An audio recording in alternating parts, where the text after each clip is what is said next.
That jam session did not come to disappoint. Thank you, Chairman Russell, for your warm welcome. Coming up, the NAACP's Youth and College Division will share innovative strategies for students to organize around issues such as education equity, voter access, and gun violence, brought to you by Nissan. The Dance Studio is one of hundreds of small businesses in Philly struggling with an uncertain future after another round of restrictions announced by Mayor Jim Kenney. I didn't think he was going to go to the extreme, and shutting us down again. So when it came, the tears just instantly flew because I'm like, here we go again. Say a prayer for me, because I need it. Her raw emotion in the video jumps through the screen. Smith Davis worries about her kids and keeping the lights on.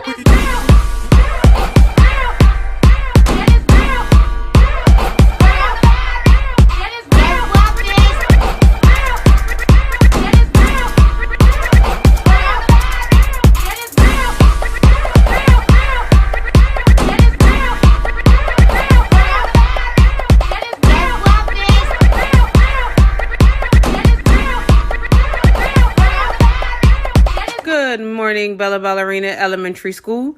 Due to the COVID restrictions, you must stay 6 feet apart and wear your mask, as we do not want anyone to get the coronavirus.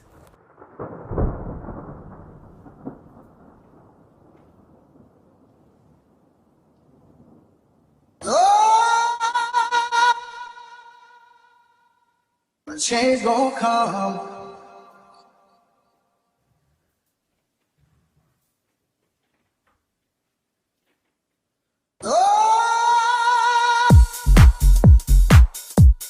Change gon' come.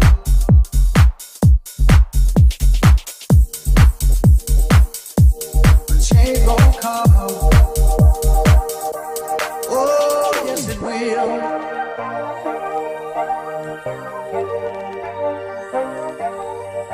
I was born by the river in a little tent. Oh, and just like the river, I've been running ever since. It's been a long, long time coming. It's been a long, long time coming, but I know a change gon' come. A change gon' come. Change gon' come. Change gon' come. Oh,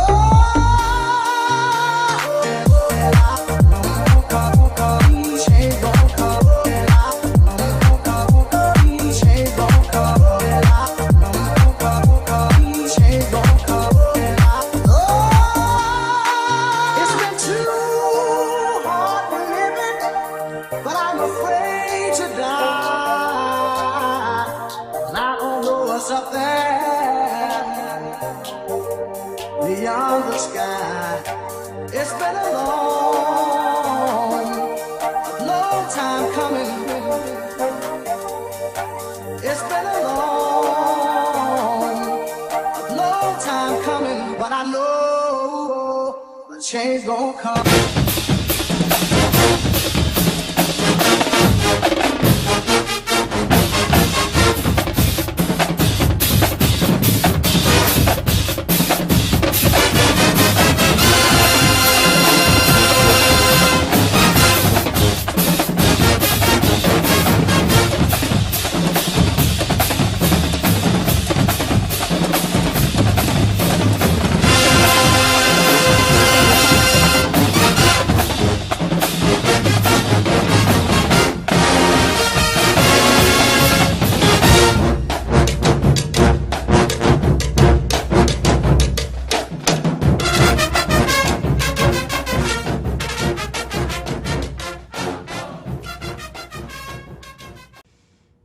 Good evening, NAACP Youth and College Division, and welcome to the NAACP 112th Annual Convention Youth Program.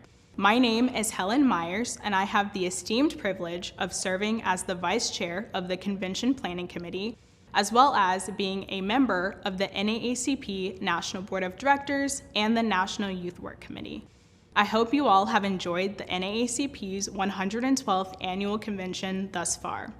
Although we are virtual this year, we have worked super hard to bring you an amazing convention experience. As this is my last year serving in my role, I couldn't think of a better way to end my term than with this exciting panel of youth activists, both inside and out of the NAACP, discussing the new formidable future of young Black organizers. In addition, we will have a special keynote speaker preparing us to take on the challenges following the life-changing COVID-19 pandemic. Thank you for showing up and being a part of the conversation tonight. Now it is my honor to introduce the chair of the National Youth Works Committee, Kyra Mitchell, to share some of the accomplishments from this past year. Thank you so much for the kind remarks, Helen. Hi, Youth and College Division. My name is Kyra Mitchell, and I proudly serve as the chair for the National Youth Work Committee. I am so excited and honored to be here with you this evening for the 112th National Convention as we prepare and design a new future as student leaders, activists, and organizers. As I take a moment to reflect on some of the accomplishments over this past year, I also want to recognize that all of the work that was done over this past year was done in the midst of a global pandemic, something that none of us have ever seen before. This past year, the National Youth Work Committee prioritized compliance, connecting with members on the ground, and mobilizing around the presidential election. We also were able to submit resolutions in support of student loan cancellation, prison reform, and higher education reform. I'm so excited as we look forward to the future for the Youth and College Division because there is so much more work to do in the field.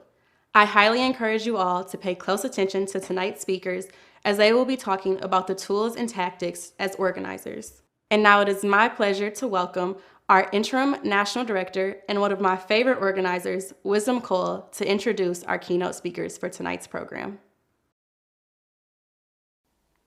Good evening, NAACP Youth and College Division. First off, I'd like to thank you all for tuning in tonight. It's because of leaders like you that we are able to keep fighting forward. It is an honor to come before you tonight as a national director for the NAACP Youth and College Division. In my time at the association, I've had the opportunity to develop and train so many wonderful youth leaders who have gone on to pass legislation, become policy writers, win local elections, and so much more. Though we faced so many challenges last year, we continue to follow in the footsteps of our ancestors by fighting against injustice by any means necessary. We adapted and radically changed the ways we organize our community to build power. As 2021 presents its own set of challenges, it is vital that we prepare to meet the moment by equipping you with the skills both virtually and in person necessary to tackle some of the biggest issues that affect young people today. Everything from police accountability, to student debt, to voter suppression, and much more. We need the most diverse ideas, thoughts, and solutions to ensure safety and justice for our community today. That is why tonight, we've brought together a group of young activists, organizers, and creatives who are pushing the envelope forward when it comes to the issues that affect our lives. But first, it is now my honor to introduce you to our keynote speaker for tonight's program.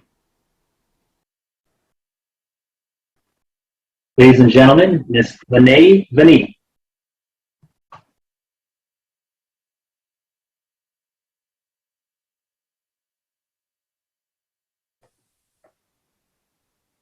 Good evening.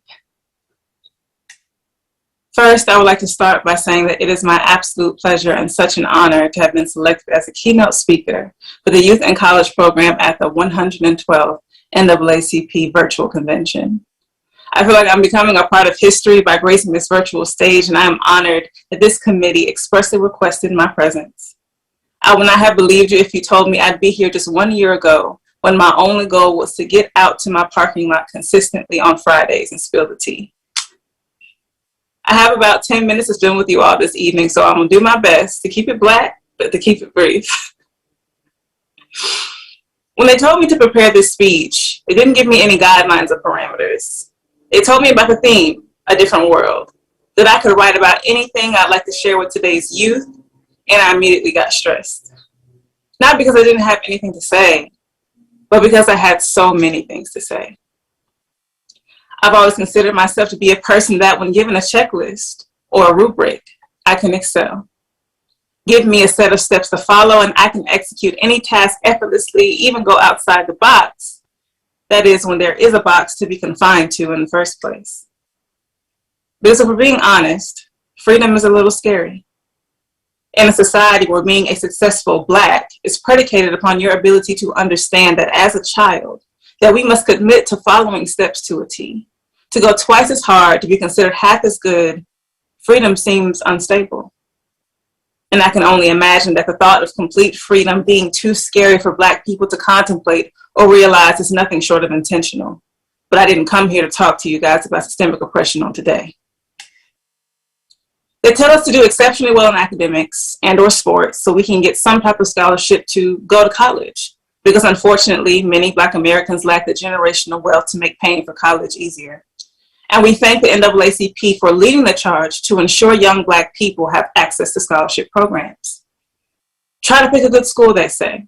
Dwell in your classes. Get an internship so you can get a job. Figure out whose footsteps you'd like to follow and find their resume and follow suit. Excel as an entry-level candidate so you can climb the ranks and maybe one day the company will work for you. All of this is practical advice for those of us who college, corporate, medical, academic, and or legal careers are attainable. But still, this advice is predicated on goalposts and stepping stones with maps, checklists, guides, and rubrics to get there. And that's okay, because our culture has prided itself on laying out a roadmap for those who come behind us because nobody else is going to do it. But in 2021, I want better for us. I had to get out of my own way to write this speech. Say to myself, girl, I know you're not scared of a little creative autonomy, self-governance, and freedom. These are literally the tenets that you built your newfound career on. A book called The War of Art, written by Steven Pressfield, gave me a set of fundamental truths that changed my perspective on life, the concept of freedom, and fully engaging gifts and talents. And while engaging in our gifts and talents, Mr. Pressfield urges us to still behave as professional employees, to be prepared, to act in the face of fear, to distance ourselves from our instruments as to not take things personally, and most importantly, to sit down and do the work. So despite my anxiety, I sat down to do the work and write this speech, and then it came to me. So there I was. It was my senior year in high school, and I was on punishment indefinitely at the moment. No phone. The only computer usage allowed was for schoolwork. I was not allowed to stay after school for anything, to go to prom, or even the newly admitted student session at Spelman College, one I had marked on my calendar for almost a year now. Granted, I had not been admitted yet, but as it turns out, getting a 4-year scholarship to Spelman is literally the only thing that saved me and allowed me to go to prom and newly admitted students weekend. Now, I was an AP student, captain of my dance team, former volleyball captain, had my own mentoring organization, held office on the senior committee, and was one of only 4 students to make it out of the most rigorous academy available for students at my high school. And here I am, having lost all of my privileges over a boy. At the time, my parents may have had some unreasonable rules about my dating life, but I myself had not yet discovered Black feminism and therefore didn't have any sense. So either way you slice it, I guess I could have saved myself the headache. Now, what did I do? Mind your business. Under my parents' regime, I was in peak teenage angst. I wanted nothing to do with the people in my house, so I spent a lot of my time outside of my porch. I'm from the South, so I like to sit outside, but then one evening, my mom usurped my space of solitude and escape, and I wasn't about to sit with her, so I grabbed a foldable chair from the garage and plopped down in the middle of my driveway. And I'll never forget that night. It was like I had some type of spiritual awakening, a clarity that touched me deep in my soul. I sat there for hours getting revelation after revelation, erupting from the nature around me. That night I would receive life lessons from a tree, an army of ants, and a family of frogs. And what did they teach me? No clue. Don't remember, couldn't tell you to save my life. But what I do remember is that those 3 living things gave me enough to come up with something real deep and profound. So deep, I wrote about the whole experience in my college applications. And when it came time to turn things in, I was a little wary of my decision to do so. Here I was about to tell the school of my dreams that I had done something so wrong it was worthy of punishment for the remainder of my senior year. The school that prided itself on the enigma that was the Spelman woman. And I wasn't sure what made a Spelman woman, but I was certain that Spelman women didn't let boys get in the way of things and mess up what they had going on. So don't worry, I didn't tell them why I was in trouble either, and I certainly didn't tell them it was over a boy. But I was willing to take the risk of seeming less than perfect, of not checking all the boxes, something I'd been subconsciously trained to do to ensure a better life for myself and than those who came before me, as is the mantra for every young Black boy and girl with space and opportunity.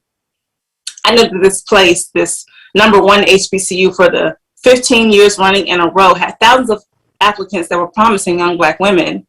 Some would have higher GPAs, more community service hours, legacy parents, et cetera, et cetera. So I had to be different, and I had to be me. Now, when this story came to me for this speech, the goal was to share with you my revelations. The things I was able to take from my perch on my driveway, something about the trees, thin, but stretching high into the sky, surrendering to the wind, bending but not breaking. Some even with their roots exposed, vulnerable, in a perpetual state of leaning, but still strong enough not to snap. Oh, what songs these trees would sing when they let the wind have their way with the leaves. Freedom. But that's all I got for you. Whatever the rest was, it was enough for them to let me into the school. And the more I tried to pull from this memory, all I could recall was that in that moment with no distractions, all was quiet enough for me to hear me, secluded enough for me to choose me, and secure enough for me to take the risk.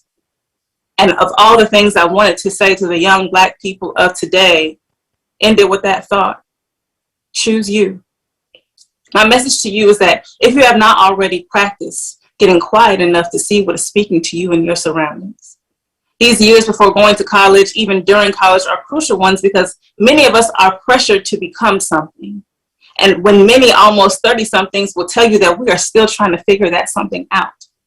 So in the words of Mr. Pressfield, trust what you want, not what you think will work. This isn't a fairy godmother speech. There is no bippity boppity boo or Whitney Houston and Brandy combo that will make your wishes come true with a flick of the wrist. Choosing you, choosing what you want will be difficult, not only because choosing you requires courage, but because there will be many other alternatives that come easier. And let's be clear, courage does not happen in the absence of fear. It happens despite its presence. And I implore you to chase after your thing, no matter how scary the freedom in it may be, because you could be sitting on something that could change the world. And as young change agents, young Black change agents, that is not something we can afford to miss out on. When I was a high school teacher, I made this statement to every student that crossed my path. Just because you are good at something does not mean that that is the thing that you are called to do. So be careful how you invest your time. Now, how easy or difficult your pathway is all relative to you. You may be well on your way to fulfilling your purpose, embarking on careers that make you happy, being the change that you wish to see. Just make sure that whatever you do, you choose your path and not somebody else's. As a teacher, my biggest fear used to be getting stuck, losing sight of my dreams for safety and security. But now, and Lil Baby said it best, my biggest fear is ending up where you should be. Thank you. Wait. In the year 2021, there have only been 3 days where a police officer hasn't killed someone. Do you see the problem? No wonder people don't trust the police, seeing them as murderers instead of protectors. And imagine ignoring these statistics like, these statistics are fake and Black people have full representation. And I know a lot of us have or have wanted to argue with someone like that. But why don't we make Congress pass the George Floyd Justice and Policing Act instead? That sounds cool, but what is that and how do I do it? I'm glad you asked. It's so that we can keep police officers guilty and accountable for their actions. First, you need to find your representative by going to p2a.co. The website should look a little bit like this. You should enter your address, zip code, then phone number so we can find your representative. After hitting next, it should give you a phone number and recommended talking points. After picking up the call and using those recommended talking points, you can help end qualified immunity. One step at a time. Remember, your voice matters. Ladies and gentlemen, Miss Larnay Satchel. Thank you all for joining the Youth College Division during this 112th NAACP convention. My name is Larnay Satchel, and I am coming to you from Atlanta, Georgia. I serve as the proud president of the Spelman NAACP chapter. Tonight's panel will include new skills, new tools, and new tactics to help create a new world that we are living in. I am joined by 5 dynamic youth organizers from all over the country. Our first panelist is Xavier Kent from the great state of Louisiana, and he serves as the Louisiana Youth and College State Conference Political Action Chair from Marrero, Louisiana. Next, we have Miss Terry Hughes, who is the Weber State University chapter president for her NAACP chapter, originally from Long Beach, California, and now lives in Ogden, Utah. Our next panelist is Jerome Treadwell, St. Paul Youth Council NAACP president from St. Paul, Minnesota. Our second to last panelist is Brianna Reeves, Region 7 NAACP Youth Board member from Fredericksburg, Virginia. And last but certainly not least, we have Jerome Foster II, White House Environmental Just Council member from New York City, New York.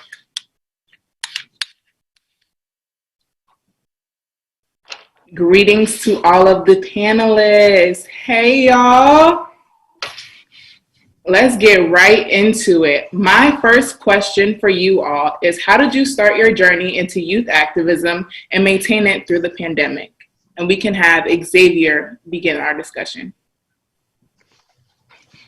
Thank you, Larnay. I began my journey in activism when I was 17 years old in high school. I had the amazing opportunity to serve as student body president both my junior and senior year of high school. From there, I was appointed to the Superintendent Student Leadership Council in my school district, where I had the amazing opportunity to discuss issues that students in my district were facing with my superintendent. As I entered college and got more involved, of course, things did get more serious. A turning point in my advocacy career was the unfortunate death of George Floyd. We all saw the video, we all saw what happened, and it ignited a fire inside of me and inside of a lot of people that I was around, to where we didn't want to just wait on change to happen, but we wanted to make change happen ourselves. As many institutions and many agencies made pledges and started focusing more on diversity and inclusivity in the workplaces and in their schools, I had the opportunity to join my college, LSU, the LSU administration, to talk about changes that can be made to promote as much success as possible for the incoming minority freshmen at the university. I maintained my advocacy spirit through the pandemic, like I said earlier, by surrounding myself with change makers and troublemakers who wanted to be a part of a movement and not a trend. We found that many people during the George Floyd, right after George Floyd's death, were a part of a trend and just posted things for a trend and not trying to be a part of such a movement that would have long-lasting change. From there, I was able to get together with 2 of my friends and assist in the founding of a nonprofit agency titled the Louisiana Council of Collegiate Leadership, where we had the amazing chance to host the first ever Juneteenth event in Baton Rouge. Now I'm currently advocating for student debt and learning more about the issue in education equity and seeing how I can influence policy that will encourage the success of all minorities in schools. Thank you. Thank you, Xavier. Next, can we have Ms. Hughes with the same question?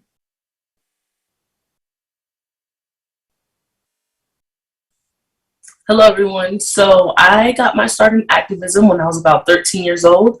I moved from Long Beach, California to Clearfield, Utah. I went to a predominantly white middle school, and there is where I wanted to make a difference. I wanted to start a Black History program at my middle school, and it didn't last very long, but it made a really big impact. And then when I got to high school, I continued on. I started to educate myself on different aspects of Black history. I loved poetry, so my first book that I ever read about Black history was Hang a Thousand Trees with Ribbons by Phyllis Wheatley, or about Phyllis Wheatley. And it was amazing, and it just ignited this fire in me. and I went to high school, and I wanted to originally start a Black Scholars United, and my principal told me that I was going to start a race war within my school, and she was calling me racist, and the administration basically iced me out and shunned me. And I fought very hard to ensure that Black students had a spot at my high school. So I would go to different classes, and I constructed this PowerPoint of things that I learned and educated myself on. And I think the biggest turning point for me that really made me want to do activism for real was learning of the death of Tamir Rice. At the time, my little brother was the same age as Tamir, and it was just really hard for me to see that poor boy, die on video unlawfully, and it just, ignited this fire again in me, and I was like, I have to make a difference. So from there, I went on to college and wanted to join BSU, and then I went to Weber State University, where I met my amazing advisor, Miss Betty Sawyer, and she told me about the NAACP, in which I joined in 2019, where I went to my first Thai, convention, and at my first convention I was able to be chairwoman, so which is really cool for Region 1, and it just really was super amazing for me to know that I could actually make an impact and that people heard me and listened to me and wanted to know the things that I and that I wanted to know the things that they knew. And I also worked for Miss Betty as well at her nonprofit organization, Project Success Coalition, where I'm an advisor for a youth council where we fight against tobacco use. And we teach them how to be little lawmakers and little revolutionaries. So it's amazing to see how far I've come in my activism, but that's where I'm gonna start. Thank you, Terry. It's amazing to hear all of your startup stories. Next, we will have President Treadwell give us his start to activism and how he has maintained it during the pandemic. Yeah, thank you all for having me. Youth president from St. Paul, Minnesota. And just a little bit about my quest, my journey to activism. I've always been an advocate for the arts. Playing saxophone and different instruments and really being surrounded around the culture of the arts within my family, within my roots, within my church, and etc. So, at an early age, growing up in a predominantly Black neighborhood, but going to a predominantly white school, I was instantly able to see some of the disparities amongst my community and the school. So living in St. Paul and living in Minnesota and being Black, oppression is right in front of your face. Poverty is right in front of your face, especially in the faces of some of the more privileged people in our neighborhoods, right? So, as I said before, living in a predominantly Black area, but going to a white school, well, that white school was just, a mile away, 10 minutes away from my home. So really being firsthand and interacting with the disfortunate, with the privileged, and with some of the disparities amongst the entire community really inclined me to push to no longer just be the golden child, the ticket child in the class while being the only Black one in accelerated classes or different fortunes like that, but take that golden ticket and golden child to another level and being that for my community in a sense where I can use my platform and elevate in my passions to, for one, in context of this conversation, help my peers through the pandemic, right? So if that's looking like check-ins, if that's looking like different things like that, but personally for myself, I was really able to catapult my activism by living in Minnesota and the different terrors that were going on and the civil unrest that was happening within my community with George Floyd, with the residue still from Philando Castile, and so many more victims, Dante Wright, and et cetera. It really took, community. We have chants here called Show Me What Community Looks Like. This is what community looks like. And it's love, it's passion, it's George Floyd Square, and it's so many things like that where I was able to actually use my first love and my first spark to activism, and that is art, and really push that as a catalyst for healing and hope. So if that looked like, playing in the community, if that looked like doing different events where we're able to use music, something that carried our culture and our people through slavery, through hard times, and through many different things throughout post-slavery in the civil rights era and tapping into that really, right? And using that as a catalyst to aspire for hope and for a change that will come as we continue to keep on pushing on. So that's my journey through activism and how I was able to continue that through the pandemic. Thank you, President Treadwell. Next, we will have Brianna. Hey, hello, everyone. What an honor it is to be here before you all. So similar to Terry, I got my start, my push into youth activism. I'm starting in high school. So I'm from Culpeper, Virginia. So Virginia, where you add to, up to, down. And I went to a predominantly white school. Like I'm talking super, super white. And so there I had no choice but to find my voice and to stay true to calling out anti-Blackness and all that, even at a young age. So whether it be in the classroom, I'm sitting down when the anthem is played. I'm not standing up for the flag at basketball games. I'm arguing back and forth with teachers who are anti-Black or who are, criminalizing young Black men already. So that's really why I got my push into youth activism, looking around and seeing that people are deliberately trying to silence young Black voices. And then on top of that, they don't really receive me well when I'm giving them the truth. I was like, oh, say less. Like, this is exactly where I need to be, right? Spitting that fire, spitting truth that is going to free our people and free our community. So it started there with youth activism. It has easily continued going to another PWI. I know y'all are probably like, so if the first PWI was bad, why did you go to another one? Please don't judge me. I went to another PWI for college, University of Mary Washington. And going to a PWI, many of them say diversity and inclusion, diversity and inclusion. But once you get there as a Black person, you start to realize a lot of it is diversity and not much inclusion. And so even through COVID, I had to lean on the voices of young Black leaders and young Black folks who attend that university. I had to lean on the experiences and the expertise of Black mentors and Black professors there to continue advocating for freedom on that campus, but also outside of the campus as it relates to Black liberation and just freedom overall. So it started there. It definitely continued through the COVID pandemic when we started doing protests and all of that through our campus as a response to summer 2020 with George Floyd, Breonna Taylor, Sean Reed, and so many other people that we've lost to police brutality and anti-Blackness in America.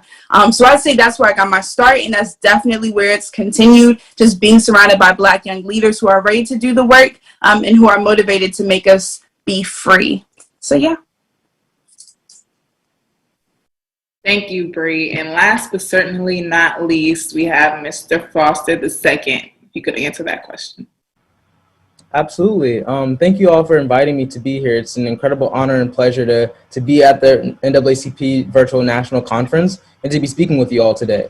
I would say that when we're talking about my upbringing into activism, it's always just been about just civil rights and also about linking that to environmentalism and kind of dispelling the myth that climate change is just about polar bears swimming in the Arctic, but about returning to the natural cycles and returning to indigenous and Black culture, because that is what environmental justice is. It's living in tune with nature and living in tune with equity and justice, and that is Black and indigenous culture. So I started in middle school by talking with my classmates, talking with my teachers, and just organizing, whether that was virtual or on social media or through journalism. I continue to tell the story that this isn't just an issue of, oh, we need to slap our solar panel on the climate crisis, but we have to systematically break the link between Blackness and continual pollution, because in the United States, over 80% of coal-fired power plants are placed in Black and brown communities, and that is not a coincidence. So I think that when I continued organizing, I did through virtual reality and told stories through that lens. And then after that, I was like, why don't I go back into my community and continue to organize there? So I got 400 of my classmates together, and we did a climate strike at the White House. And I continued doing climate strikes every single Friday for 80 weeks, and for advocating for the passage of the Climate Change Education Act. And through there, I also worked with the DC State Board of Education at the local level in Washington, DC, to pass the Clean Energy DC Act, which then was passed unanimously to be the most progressive and comprehensive decarbonization bill in the United States. And through that, I was saying, if we can do this at the local level by getting a few of my classmates, let's continue doing this at the national and at the regional and national level. So I continued organizing, and I became a part of the DC State Board of Education, talking about the fact that we need different tracks for education and making sure that high school graduation requirements are ethical and actually attainable, because in Washington, D.C., more than 50% of people don't graduate. So that's a system-wide problem, and that has to be fixed. So I worked through there and continued to make recommendations. Unfortunately, they didn't take any of those recommendations, but I continued fighting nonetheless. And even today, through the work that I did in climate striking for over 80 weeks at the White House, they heard our call and has elected me as the first Gen Z member to work at the federal level, working on the White House Environmental Justice Advisory Council, working on funding to go to Black and Brown communities at the front lines of the climate crisis, and also writing executive orders that work on making sure that Black communities get the investment that they need. So as we move forward and through this Biden administration, we have to continue to make sure Black communities are funded properly, whether that comes to rebuilding the lower Ninth Ward in Louisiana, or whether that comes to building 6 feet of seawall that's needed in Coney Island. So that's my start, and this is not the end. I'm still fighting strong, and I'm excited to see what happens throughout the rest of this administration. Wow, y'all are dynamic, and y'all remind me that just because we are youth does not mean that we are inexperienced. We are out here having a long stretch with different members of our community. And with that being said, with y'all being knowledgeable about your own personal communities, in your experience, what problems have affected young people the most during COVID, and what must be done to address these problems? We'll start where we left off. So again, Mr. Foster, please take it away.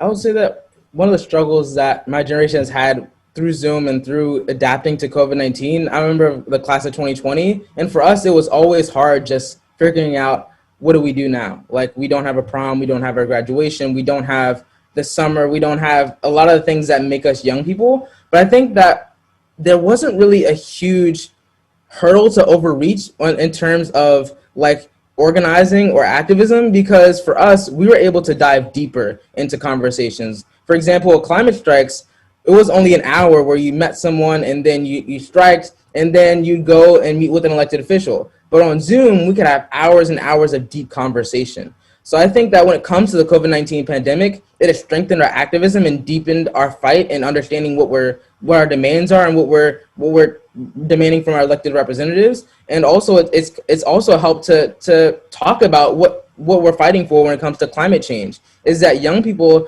are asking for our older generations to sacrifice a few things for young people, the same way young people did for older generations through COVID-19. And it's the intergenerational support that now has come through COVID-19 that's helped us to fight even harder. Yes, intergenerational support. Next, can we have President Treadwell answer the same question? Yeah, so I think the biggest struggle for youth and the biggest effect for youth during the pandemic was, isolation. Especially for high schoolers, not having that connection, especially in the classroom with teacher to student, and not having that connection with your peers, especially our Black community, who is often not prioritized in terms of relationships and connections and building the education to the highest stature that is possible. Currently at my high school, 40%, well, actually my school district, 40% of Black students failed the first quarter. And I would argue that unveiled the actual disconnect between the Black students and the other students across the district when looking at the data and the statistics thereof. So I think the ability to connect with others, especially since for so long we've been trying to advocate for Black mental health specialists, this was actually the time that was so pivotal that we capitalized on our ambitions and made sure to it that our Black mental health was actually intact. Being in quarantine, not having the resources readily available and accessible, all play a toll on mental health, especially with the climbing, death toll, and so many different things that are happening in our society, all in the midst of Derek Chauvin having his knee on George Floyd's neck. So Black people are dealing with not only a pandemic, but civil unrest, racial injustices, and so many other things. To Mr. Foster's point, climate justice. So there's all these things going on in the world, but how can we come together, especially as youth who are still in their cognitive, brain development, and make sure that their mental health is readily available. So Black mental health specialist is the prototype to that, I believe. Thank you. Can we have Terry answer the same question? And for me, it's kind of, the same as what Jerome was saying when it comes to mental health. What I've seen a lot of in my community is, mental health just declined. A lot of people were stuck in their homes, and a lot of things that I was hearing is that they were kind of forced to face themselves, if that makes sense. And we know that within the Black community, our mental health was not already not there. So now with all this civil injustices, unrest, all these different things that we're going through, a whole global pandemic that disproportionately affects the Black and Brown community. I've seen so many depressed people, so many people with anxiety, so many people with just not trusting their community, their institutions, the government. It was just a whole lot of just distrust happening in our community.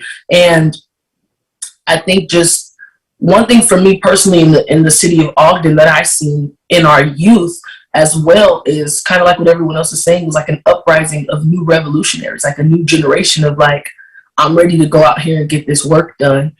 Because we've seen that there was a problem and something needed to be done. Just kind of like how Jerome was saying, that 8 minutes of kneeling on someone's neck, that there is no way you can deny that was just completely irrational and was just animalistic in a way and evil. So for me, seeing that in my community and a lot of young people in my community, there was an uprising of revolutionaries and there was also a decline in mental health. And being Black, you just got to keep pushing, and that's what we're taught. We're taught, yeah, you may be depressed, but you got to get the work done. Yeah, you may have anxiety, but just put it to the side and get the work done. So I think one thing that needs to be worked on and built up is just mental health and how do we effectively show up for and in the movement, because you can't have one without the other. There needs to be some sort of stability. Absolutely. Can we have Brianna answer the next question? Absolutely. So I hope this doesn't become repetitive, but I think one of the major issues that everybody has been hitting on thus far is Black mental health, but more specifically not having a safe space. So Black young people not having a safe space. They felt like, we're hit from COVID-19 and then not having the necessary health resources to even handle that properly. We're hit with police brutality and not being able to go out and protest, or going out and protesting and seeing that our lives aren't valued by the folks who say they are, or the folks who are supposed to serve and protect us, right? But then you also see on the flip side, educationally, that Black lives aren't valued, from being banned from schools because of hair types and discriminated against, from folks being targeted at PWIs. Like, all of that gets bundled into this idea of young Black folks not having safe spaces. And that can be very detrimental to one's Black mental health, but even just their identity, right? I saw a lot of Black folks on social media and off questioning, do I even have any joy from being Black, right? Should I keep choosing me?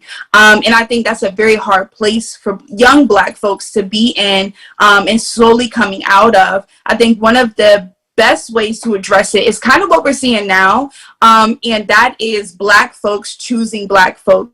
It's Black folks choosing themselves, as our keynote speaker spoke to, and doing that by this uprising of attending HBCUs, by getting involved in Black programs.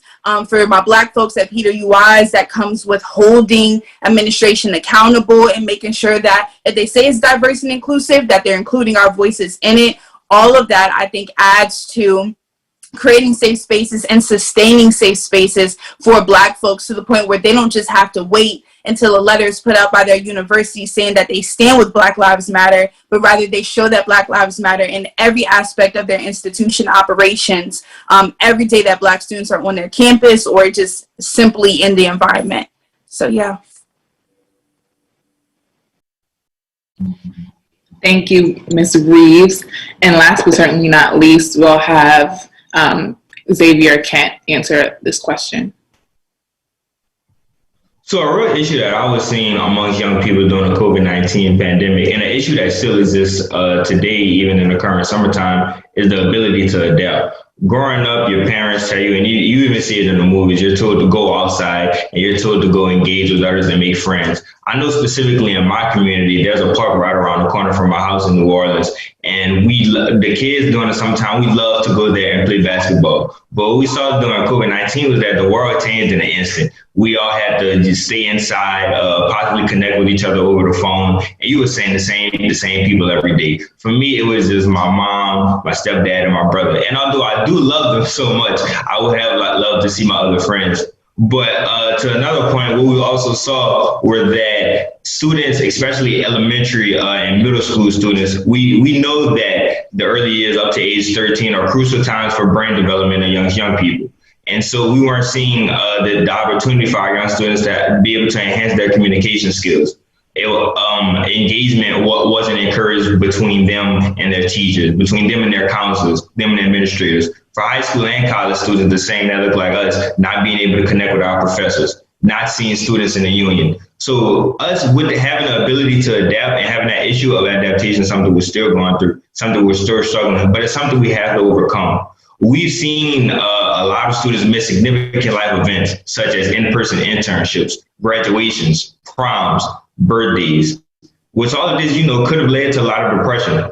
Thankfully, I got to have my in-person graduation. I graduated in 2019, but I had many friends who graduated from high school in 2020, and they were just so sad that they got their graduation, but they'd only have like 15 people inside of the room at one time. And that was really unfortunate for my class, which had my school always had a graduating class of about 500 students. So not being able to make those memories and not being able to share those memories with the people that you love and the people that you would want to support you could be really detrimental. And to what everyone else was saying, mental health, I myself was very depressed during the pandemic.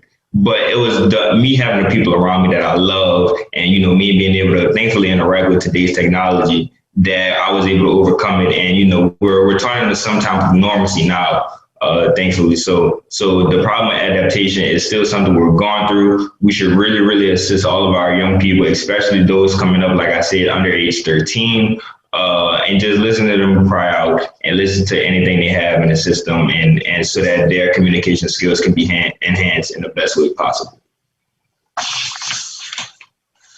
Absolutely. We are all about enhancing the youth, enhancing our community. And because of the stretch and power that NAACP has, we are able to do this in so many different arenas. And specifically, we are able to do this in the environmental and climate justice arena. So my question specifically is for Jerome Foster II. What are some necessary policies that we need to bring forth for change, specifically as it relates to the climate crisis and the intersection of people of color? Absolutely. When it talks about climate justice and what policies are needed to lead that transition away from fossil fuels and into clean technology, what we have to do is first we have to invest in Black communities and make sure that everyone has equal access to clean air and clean water and not continue to have pollution streamlined through their water sources.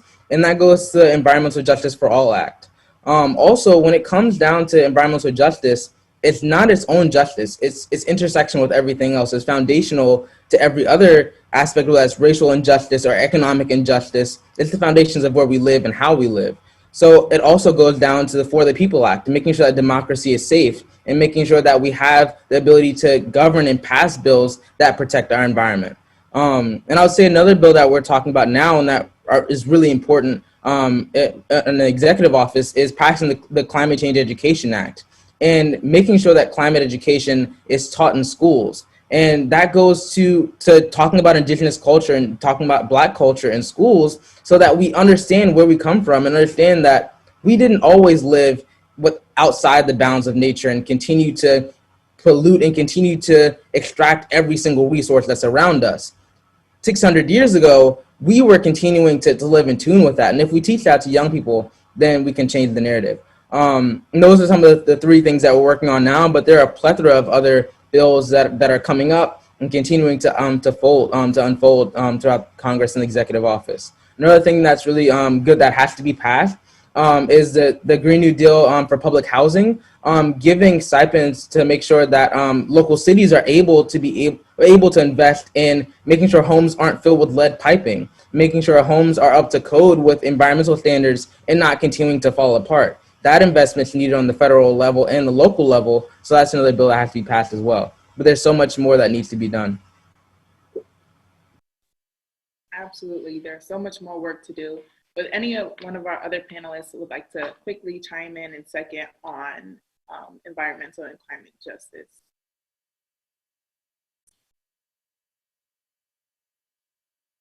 If not, we can move right along.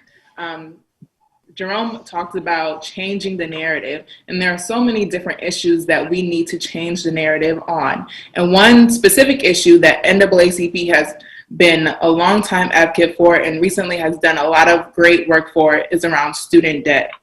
And so specifically, Xavier, I would like to ask you this question. How would the impact of student debt cancellation change your life and change the lives of so many around you? Of course. When answering this question, I'd like to introduce some very alarming statistics first. In the U.S. alone, there are about 45 million people who have student loan debt. Interesting enough, the average borrowed amount per borrower is about $37,712. Now, it is also interesting to note that adults ages 18 to 29 carry much more debt than any other age demographic in the country. So these are people like me being 20 years old, and a few people who graduated just recently. This is due much to the constant increase in the cost of college. I like to spit out some more statistics about a few other public goods. Since 1980, the price of gasoline has increased by 200%. Healthcare has increased by 250%, yet the cost of college has increased by 1,000%. If debt was canceled, we would see more of this money being trickled in to our economy. The current student debt rate amount in the country is about $1.7 trillion, $1.8 trillion. All of this money could be going into, and a lot more of our college graduates could be using this debt money to buy homes, which is necessary in the Black community. It's so necessary that we uplift everyone and encourage home ownership. They can be building families. They can be starting their careers. There's so much more that our economy can stimulate from, that our economy can benefit from if student debt was canceled. So also here at the NAACP, we understand that student debt isn't just an economic justice issue, but it's a racial justice issue. Black students graduate with the highest amount of debt of any other race at just about $30,000 more than any of our counterparts. That stat itself shows how Black citizens, we want to further our education, but we're constantly set back by this one pinnacle, by student debt. We'll be more likely to take out loans than any of our counterparts. In 2012, it was reported that Blacks borrowed $3,000 more than whites, yet we owed $17,500 more than our white counterparts and our white classmates. Due to the deep racist roots and the generational disparities that we've seen in this country, this shows that one of the main reasons why the wealth gap in this country between Blacks and whites exists is because of student debt. Tons and tons of research have been done to support this. Cancellation in student debt will also result in liberation for a very specific demographic that has heard the most by its effects. This demographic is constantly disrespected in terms of the policies that are established in this country. This demographic is also underrepresented in many terms. I'm talking about Black women. Black women are consistently underemployed, and underpaid in this country. However, they graduate at higher rates than any other demographic in this country, yet they will still incur the most debt by the time they graduate. due to the higher debt that's acquired and sexist racist labor market. It increases the likelihood of women defaulting in their payments. So we need to advocate for the cancellation of student debt, because we need to see liberation not only for students, not only for Black students, but for our Black women graduates, because they're graduating at higher rates, but yet they're getting paid less, and they're going to be less likely to be hired. I say all of that to say this. The title of this panel is A Different World, right? I mentioned how student debt halts Black people from breaking generational curses. A lot of us, people like me, a first generation college student. When I first entered college, I didn't know the difference between subsidized and unsubsidized loans. But what I did see was the opportunity to break a generational cycle. My grandparents didn't go to a four-year college or university, and neither did my parents. So this opportunity that I have now, I just went away and I took it, and I took out the loans. And it would be a big relief if we called on President Biden to go ahead and cancel these loans. We are at such a significant time right now where much of the country is opening back up, and we're returning to normalcy. We must continue to advocate for the cancellation of student debt so that we can see true economic stability being built upon our Black African Americans, and also see true economic liberation for our Black women. Thank you. Yes, thank you for acknowledging the hard work and dedication that it goes in, especially for Black women to go to school and then to come out and be with that debt. I know that resonates with myself, and it will resonate with a lot of people who are watching us tonight. Another topic that has been heavily weighing on our hearts and weighing in the news is police accountability and police brutality. I know President Treadwell is at the heart of it, especially with him being in Minnesota. So this question goes to you. The conviction of Derek Chauvin was the first step when it comes to police accountability. But what must be done to ensure the safety for our community and police brutality? Yeah, I'm so glad you said it was one step towards our end-all goal. No, we have not yet arrived, but we are striving to hold police accountable and to eradicate the increasing number of police brutality and murders of our Black humans. So, you know, the NAACP has made it easy for me, along with our Black congressional members and Democrats who have proposed the George Floyd Justice and Policing Act of 2021, which we mentioned earlier. So, you know, all of that talks about different ways that we can tackle the issue of police accountability. So right inside of our George Floyd Justice and Policing Act, it talks about working to end racial and religious profiling. It talks about saving the lives of banning chokeholds and no-knock warrants. It talks about limiting military equipment on American streets and requiring body cameras, holding police accountability in court, investigating police misconduct, and so many different things that are putting the pressure on our democracy to be sure to it that we improve our transparency and we are eliminating the numbers of police brutality cases that are happening throughout our society. So, of course, we have oppositions through our police unions and other organizations who represent the police who are opposing the bill. And these organizations are so influential to our Congress. So it is important that we recognize the things that are happening from the national level. And speaking, you know, in the micro sense to Minnesota, we just passed a Minnesota Policing Accountability Act, which dealt with no-knock warrants, confidential information and jailhouse witnesses, the ability of police to seize suspects' property, and different things like that, negotiated with our Republican-controlled Senate and the Democratic Party as well. So the very fact that, you know, it's been prolonged for such a long time, and we have not yet arrived, and the governor of Minnesota utilized, you know, the ability to redline and red tape our bureaucracy goes to show that there's so much work to be done in our society and with dealing with the Policing Act. So you know, we're all about action within the NAACP. So I'm encouraging you all to continue to support the George Floyd Justice and Policing Act. share it, make sure that you're stepping up in your city, talking to your local legislation, and doing everything that you can so that we can establish a national standard for the operation of police departments. We can mandate data collection on police encounters. We can reprogram existing funds to invest in transformative community-based policing programs and different things dealing with our streamline to the federal law and stuff like that. So I'm super passionate about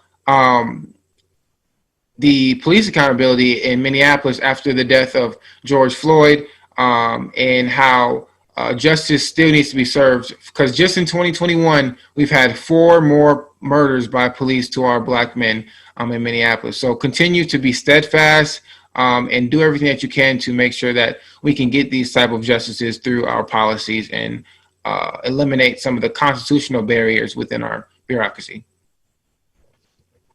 Thank you for not only providing information, but also providing action steps. Youth in College, I hope you heard his gems that he dropped. If not, catch the replay, but just be on it. Would anyone else on our panel like to second about police accountability? I can definitely just second that and just be for everything that he said. Police accountability is so important. In the state of Utah, we have multiple police shootings that happen, but they're just swept under the rug and no one knows anything about them. I know there was one guy who was shot 11 times. And he now can no longer have children. He's in a wheelchair for the rest of his life. He survived the shooting, and they tried to arrest him for assault on the police officers. Mind you, he's on the ground, shot with 11 bullets in his body. So, and nothing happened to these officers. You know, the footage was released without the family's consent, and so many different things happened. So, police accountability is really important to me, and it's something that we're also fighting for down here in Utah as well. Police accountability is definitely something that we are fighting for all across the country. And as we hold our police officers accountable, we also need to hold their higher ups accountable, our elected officials, our DAs, our mayors. And so with that, we are going into talking about civic engagement. We as NAACP know that every year is an election year, not just for the midterms, not just for the presidential elections, but for your state and local elections as well. This year is an election year for Virginia, and so I have a question for Ms. Reeves. How do you plan on turning out the Black youth voters this year? All right, let me start my timer, because you know your girl can talk. So first and foremost, y'all know I love talking about VA. I love shouting out Virginia. So I want to be clear. Brianna Simone Reeves is not doing anything on my own to make sure we are turning out young Black voters this year in Virginia. Every year is an election year in Virginia. And so this year we're hitting it a little different. We are going straight to the voices of young Black folks, young Black leaders in the NAACP and out to do the work, to turn out the vote, to get out the vote, but also to re-encourage folks to vote. We know that the election last year was a little off-putting for young Black voters. And we know specifically in the state of Virginia that it's been kind of hard getting young Black folks out to vote, because when we have Black women running and things of that nature, they typically tend to get knocked out of the race. So there's so much going around. Young Black voters are discouraged from voting. They don't feel like their vote counts. And so you can't combat that simply by posting things on Instagram or posting infographics. You have to get in young Black youth faces. You have to go to their schools. You have to hit up the PWIs. But most importantly, you have to hit up the HBCUs. So Virginia is rolling out, or more specifically, the Virginia State Conference Youth and College Division is rolling out something we call the Dream Team, #RepVA Dream Team. I call it the Dream Team. If it's corny to them, they haven't let me know. So that's what we go by. And so our charge is to literally take all of our talents, all of our passions, and to hit the streets in a unique way that only young Black folks can. So we're hitting the streets. We are getting trained to do grassroots organizing, digital organizing, to come with our unique voices, to have a face-to-face, mass-to-mass conversation with folks on the ground about the vote, making sure that folks feel safe to vote, making sure that folks are up to date with the new laws that have been passed in Virginia regarding voter ID and all of that. We just want to make sure that folks are coming out to vote, but most importantly, they know the power in their vote. We hear many times for older generations that it's important for us to vote. And many times, like we talked about earlier, when we're living in this world, when we're living in America, where it seems like our vote doesn't matter, it can be hard getting us to turn out. And so we want to connect with them in a real, heartfelt, honest and transparent way to make sure that we're turning out the vote, to make sure that they know that young Black youth, or why do I keep saying young Black youth? The young Black folks cannot be silenced in the state of Virginia, but overall, literally in America and across the country, that you can't silence the Black youth, you can't silence our voices. And not only are we going to make it known in the streets, not only are we going to make it known in the House and the Senate, we're going to make it known by our vote. And we're going to vote folks in who we support and who support us. We're going to vote folks in, not just who look like us, but who live like us and who support legislation that adds to our livelihood and adds to our freedom and liberation. So that's how Virginia is making sure we're turning out the vote and really getting into the civic engagement nitty gritty to make sure we put VA on the map even more. So, yeah. Yes, we will not be silent and we will make ourselves known, period. Will any of our other panelists like to comment on civic engagement for this year? I just wanted to piggyback off that energy. Like, definitely, I think we fail to realize that a lot of times, you know, I like to call it evangelism, because the principles of that is so defined in grassroots. You know, coming to where people are, going to door, utilizing the platforms where we're realizing that Black people are so passionate about these things. It can be HBCUs, it can be the basketball courts, it can be currency trading, Forex trading, it can be so many different things, and actually going to where they are and letting them know, as knowing that our system of government and our resources aren't always, you know, presented as appealing, as attractive. You know, we've been so traumatically scarred through the Tuskegee plague and just different things like that, dealing with, you know, the vaccine and different things like that. So I encourage you to us who are being on the ground and doing different things like that. I like to say boots and bricks causes real systemic change. So making sure you're tapping into that and then going to where the people are, and no longer complaining, but activating, like my good sis Leslie Redmond says. We are going to where our community is. We are going to where the people are. And a lot of the times as youth in college, our communities are in schools, we are on campus. And unfortunately, we have seen an increase of racism and hate crimes on our campuses as we are trying to do the work. So this question is specifically for President Hughes. Throughout the pandemic, we have seen an increase of racism and hate crimes in our communities and institutions of education. What modes of racism have you experienced, and how have you combated them as a student? Yeah, so like Brianna, I'm gonna start my time because I can talk, especially about this. So for me personally, going to a predominantly white institution, a lot of things that I've seen on my campus. So let me just break down let me just break it down. So basically, Black students make up less than 5% of the population on campus. I have seen so many modes of racism, especially in the pandemic, with economics, with just personal relationships, with trust being isolated, and different things of that sort. If I could get a little more specific, there have been times at my institution where I was not only personally affected, but I know that a bunch of other Black student leaders have been affected by having funding taken away from them, being isolated, and being threatened by certain department directors of isolation, saying that if we didn't oblige by what they wanted us to do, they would isolate us. They wouldn't give us any any resources. They would not basically work with us as Black students on the campus. And what I've also noticed is that Black students are the most targeted group on predominantly white campuses, especially at mine, because I didn't see this happening to any other BIPOC population on my campus. And I was, just going around asking other students of color, like, hey, has this ever happened to you? And have you ever dealt with this or anything of that sort? And they were like, no, this never happened to me. I've always had a great experience here. And it was amazing to me how they could try to beat down less than 5% of the population. Less than 5%. Not to mention, there was a FERPA violation that happened that has been yet to be acknowledged. You can actually lose your job for violating FERPA, and nothing has been done. So it just kind of feels like one of our other student leaders said it feels like a mini plantation.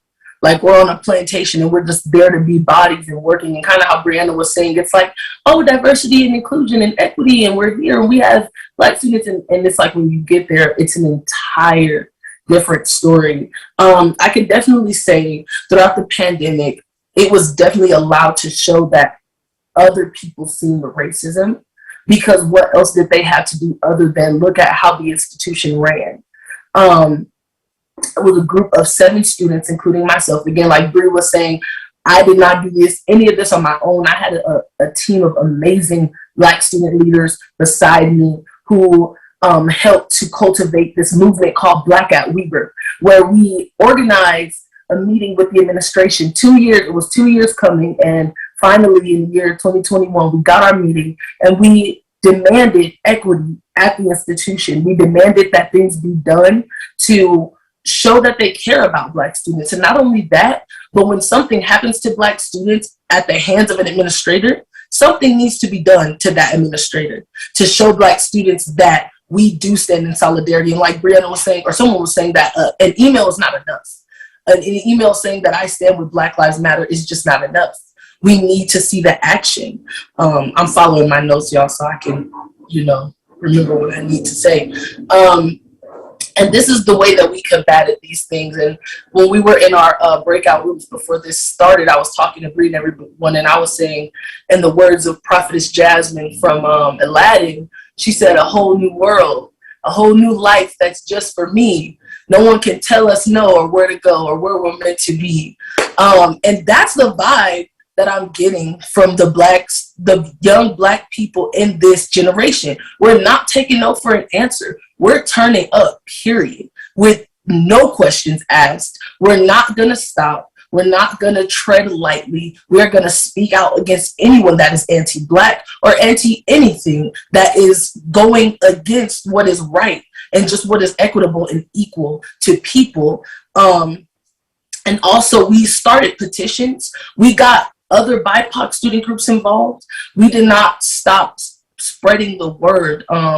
And if you look on our WSU NAACP page, you see the petition had over 100 signatures, and whereas the administration thought it was only 4 or 5 students, and they found that it was hundreds.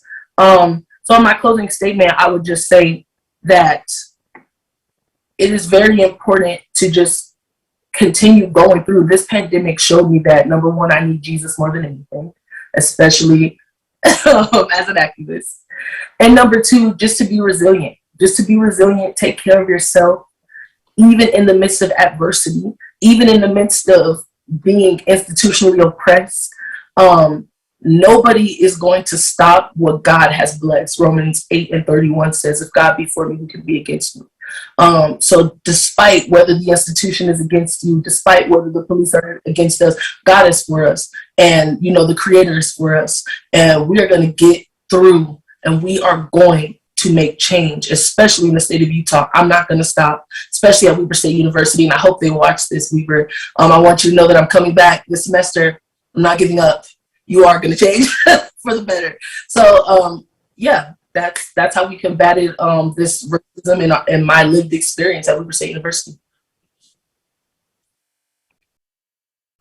Thank you, Terry. Thank you for that powerful message. I can definitely resonate with everything that you have said. And I'm telling y'all, we was having church before we got on this live. And like she said, Evangelist Jasmine said, it's a whole new world. Our title for our panel is It's a Different World. And yes, it is a different world, but at the same time, we recognize our ancestors who came before us and understand that they were doing the same things. And when they were doing it, they were just as young as us, and they were at the center of the movement. And so as we prepare for the 2022 midterms elections, I would like to ask each and every panelist, what must we do to continue to center young people, young Black people in our movement? And we can start with President Treadwell. So I'm heavy on the education. I think it's so important that we teach our, not even to the point where like, okay, you're 18, you can vote, great. But circling back to elementary and middle school and high school students who aren't really taught and given rigorous instruction on the systems of government, right? So especially in Minnesota, you ask, many of the youth here, what's the difference in between the judicial system and all the systems intact, and they can't really give much of a reasoning. So I think it's important that not just going to vote, but understanding the importance of voting for your city councilman, for your mayor, for your governor, for judges and etc. There's so many names on the ballot that are discounted for and things of that nature. So I think it's really important that we're educating our Black community on the importance of voting, what voting looks like, and then them making their conscious decision on who to vote for.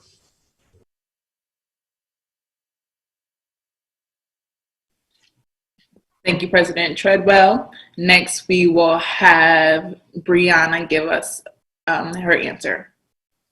Amen. So this might sound a little petty, but in order to center Black youth, right, Black voices, I think you do just that, right? We center Black voices. We make Black voices and Black young people's needs a priority. And so that is done by creating safe spaces for Black folks to come and talk. That is done by reaffirming young Black folks' identity, right? Telling them girls that their hair is pretty, whether it's, braided up, whether it's in plaits, whether it has bobos on it. Like all of that adds to centering Black voices and young Black folks. I think it comes with investing in young Black folks, right? So a lot of us on this panel, we're doing work for free, right? Investing in us, investing in our education, investing in our well-being as well, right? Mental health specialists and Black mental health specialists in the school system. All of that, I think, comes with, just centering Black voices, protecting young Black folks in spaces that are predominantly white, advocating for young Black folks even when we're not in those rooms. All of that comes with centering Black voices and young Black folks. And I think it starts with literally us centering them, not making us a back burner, not only using us when we're fired up and we're ready to fight and you need bodies on the ground for protesting, but even when you need us in the education system and in the law system, all of that comes with investing in who we are now. So I think that's one of the first places to start. Love that answer. Can we have Jerome Foster answer this question as well? Absolutely. When it comes to strategizing around 2022, we have to make sure that elected officials aren't just saying that young people are the future and that we have to invest in our future, but say that we're right now and that young people are right now. Because if we look back at the 2020 election, young people made up 2 in every 10 ballot cast. That's 20%. So we elected Biden. We elected a lot of these officials that are in government. So we're expecting that first time vote or that second time vote to lead to representation and lead to direct action. When we talk to young people, one of the top things that they voted for was first racial justice, climate justice, and economic justice. So we need all of those 3 things to be at least passed and at least have some progress on those things if they expect our vote again. I think they always talk about young people and say, oh, we need to get their vote. We need to get to them to be a part of our organization or help to organize this. But hey, let's actually pass some things before we're going to just offer up our generation to be a part of this. We're actually going to sign on to real things. a lot of things when it comes to getting the youth vote is not just focused on partisan bickering or partisan points. It's about issue-based organizing. It's about what are you actually there to do, and realizing that they're elected representatives and that they actually represent the people and don't represent corporations. I think that's the biggest change that has to happen, is that it's not that young people don't want to vote, is that they see, where's my vote going? Are both of these candidates not good? And I think that's what comes 2022, it's that we have to continue to change the system and continue to demand more. And when it comes to that representation piece that I was talking about, because of the fact that we made up such a large part of the voter base, we now need an office of young Americans in the White House, and we also need young people in Congress to be a part of the legislative team. We need different representatives across Congress and the Senate to have young people as a part of the team that's working on what bills are passed and put forth. So all that plethora of progress is needed before they can count on us to continue to show up with no real action being taken right now. I hope that y'all caught that. He said young people are the now. We're not the next. We are the now. We are the now. Okay. Can I have Xavier answer the same question? Of course. In 2022, young people, we're not going for any of the gimmicks.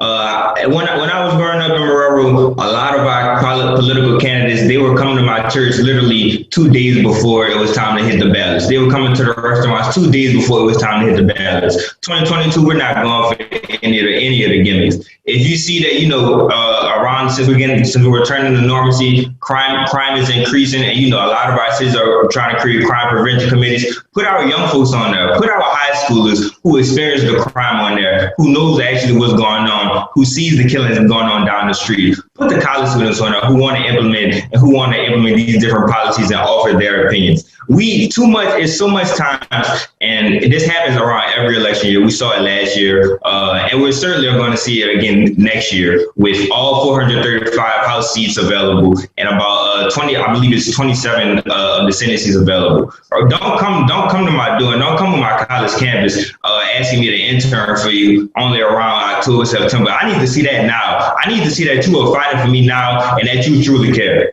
That's all I have to say. Come on, passion. I felt that. And last but certainly not least, we have Terry to answer this question as well. Now, first I want to say Mr. Foster, future president of the United States.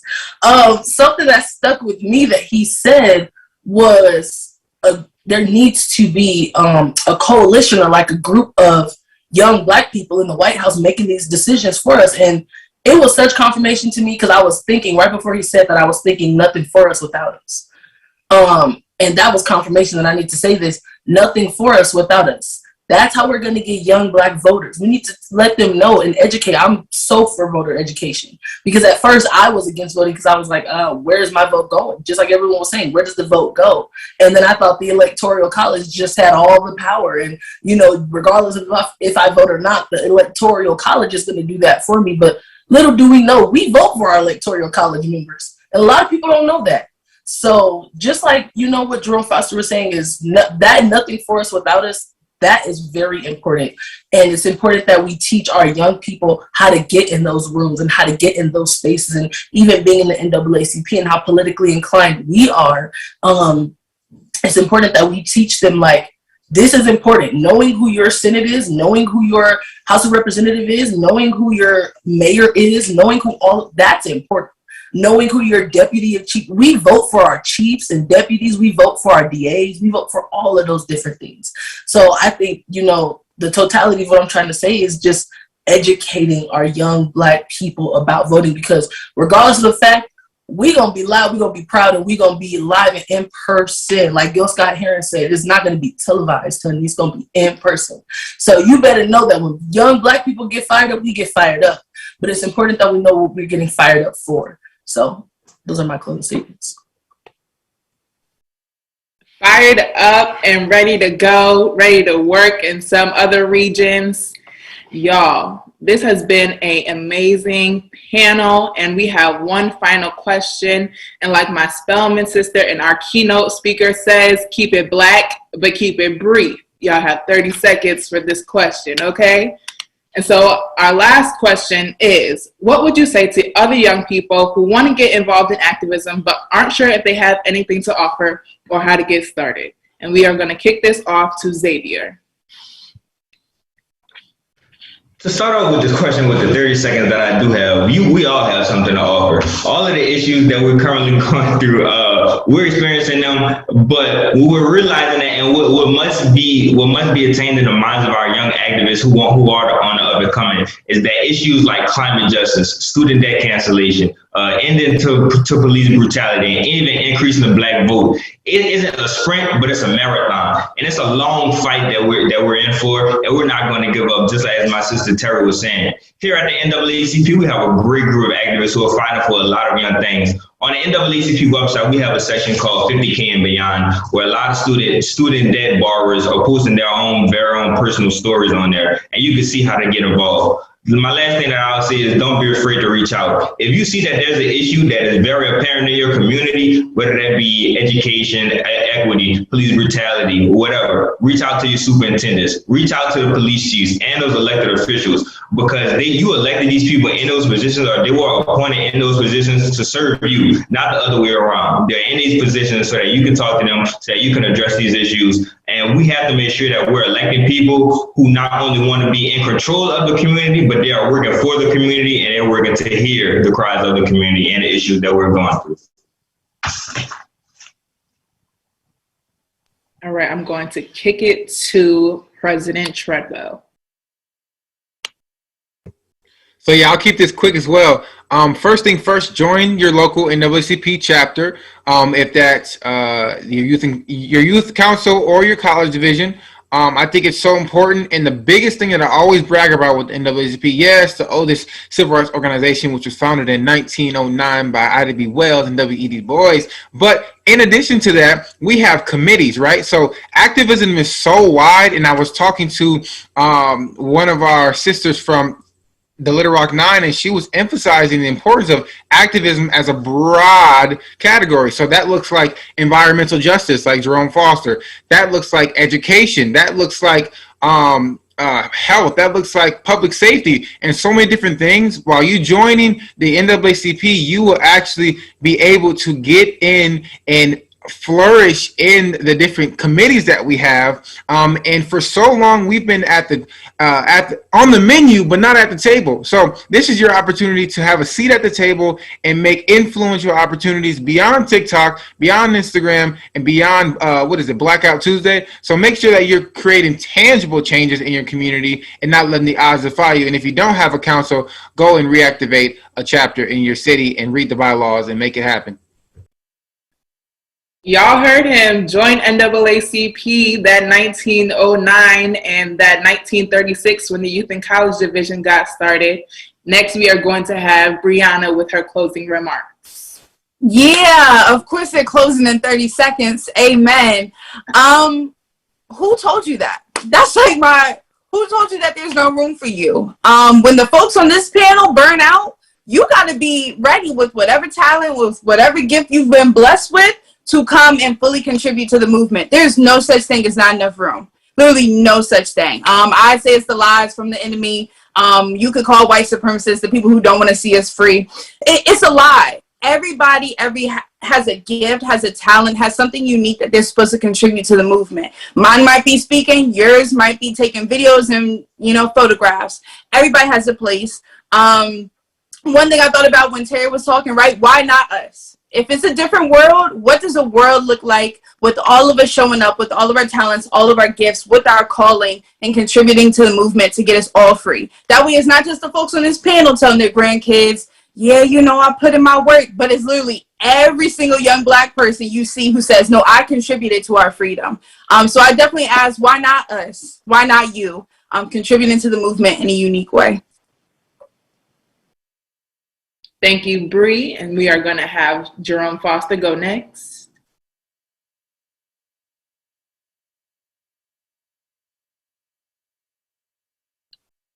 Jerome.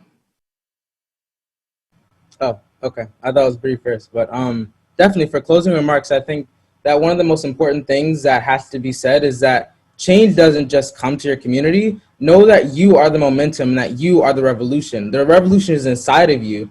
And know that if you're listening to this right now, that you are the change that everyone's waiting for. You have the power. It's within the scope of your power to change your community and transform this nation. So if you're looking to be a part of this movement, use what drives you, use what powers you, whether that's creative arts, or whether that's STEM, whether that's academia, whether that's government, whether that's volunteering at the NAACP. Know that you're needed in this movement. There's such a fire inside of you to even come to this conference here today and listen to us.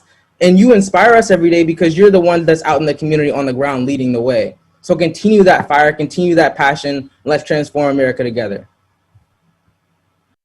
It's you. And last but not least, we have President Hughes.